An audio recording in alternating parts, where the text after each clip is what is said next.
Well, now, I don't rightly know if this will ruffle any feathers, but folks deserve to hear the story straight. And by straight, I mean the way we tell it down at the feed store.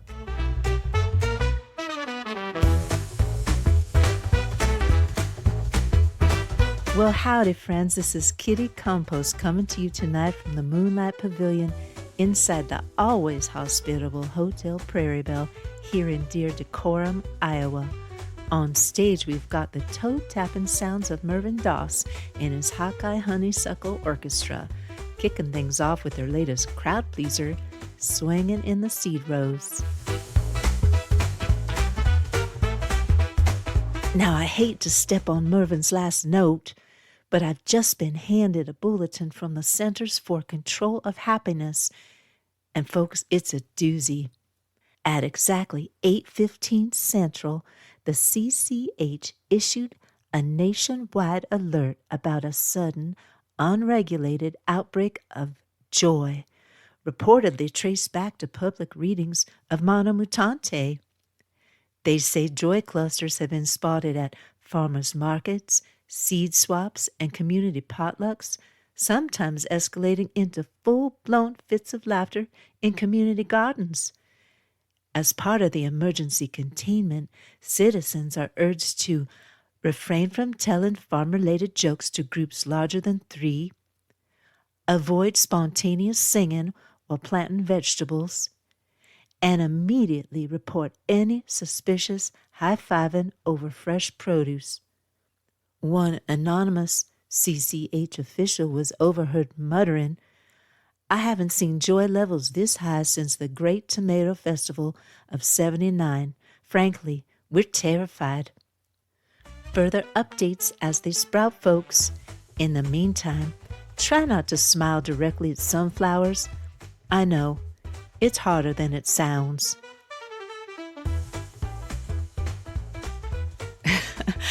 Just kidding. No actual joy bands have been enacted yet. But if you've been reading Mono Mutante, there's a decent chance your serotonin levels are higher than average. Hi, friends, and welcome back to Pieces Here. I'm Ava Skalfsbeck, author of the Peter the Water Dog Saves the Planet series. We're in launch week for Mono Mutante Book 6, an exuberant, dirt-splattered food adventure with a conscience. All this week, I'm sharing short excerpts that capture the humor, heartbreak, and hope behind this eco-satirical road trip through the monoculture Midwest. Enjoy the episode. Following is an excerpt from Chapter 23 of Mono Mutante.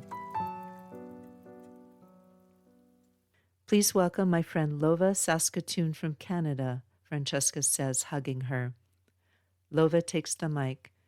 I come from the land of rape and honey. The crowd goes silent. My town is considering changing that slogan, and yes, it refers to rapeseed, canola, not the other kind of rape, but I think the slogan should stay. A few startled murmurs. Why? Not for pride, not for Latin roots, but because rape is what's been done to our seeds. A beat, then loud applause. The rape began in 1998.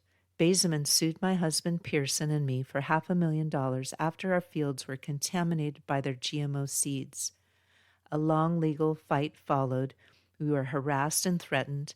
We were once at Cape Town Parliament when a Baseman rep shook his fist and said, "Nobody stands up to us. We'll destroy you."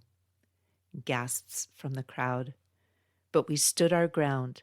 In the end, they agreed to pay for the cost of removing their GMO plants from our field. It was less than 1,000 Canadian, but set a precedent. If your farm is contaminated, they're liable. The audience applauds. We still have work to do. Pearson used to say, GMOs were never about feeding the world. They're about controlling the seed supply. Control that, and you control the food supply. If farmers lose seed rights, we go back to a feudal system, just with corporations instead of kings. Lova closes her eyes for a second. My Pearson, rest his soul. Thank you for listening to Pieces Here. Mono Mutante Book 6 in the Peter the Water Dog Saves the Planet series is available now at all major online retailers and at aviskaufsbeck.com/mono-mutante. It's a wild satirical ride through food, farming, and the messiness of recovery. After this short 8-episode Mono Mutante satire series, coming up next, The Great Disfarmament, a 14-part journey through the history of farming, food systems, weapons, and peace, from ancient spears to seed patents, from Cold War arsenals to compost piles. This bold, story-rich series explores how the world is already moving toward disarmament. Subscribe now so you won't miss an episode. And right now we're live on Kickstarter. Visit aviskaufsbeck.com/Kickstarter to support the launch of One More Year, the stage play, and the Soul Stuff Field Journal, beautiful editions for readers, theaters, and rebels who believe in keeping their stuff and keeping their peace. You can learn more at aviskaufsbeck.com, where I share updates on this podcast and my books, eco-adventure novellas for readers who care about justice, joy, and saving the world, one story at a time. This episode is human narrated by me, but prepared with the help of AI, which has promised to tell me if it makes something up. So far, no confessions, but if you think I've missed something or you just want to say hello, I'd love to hear from you.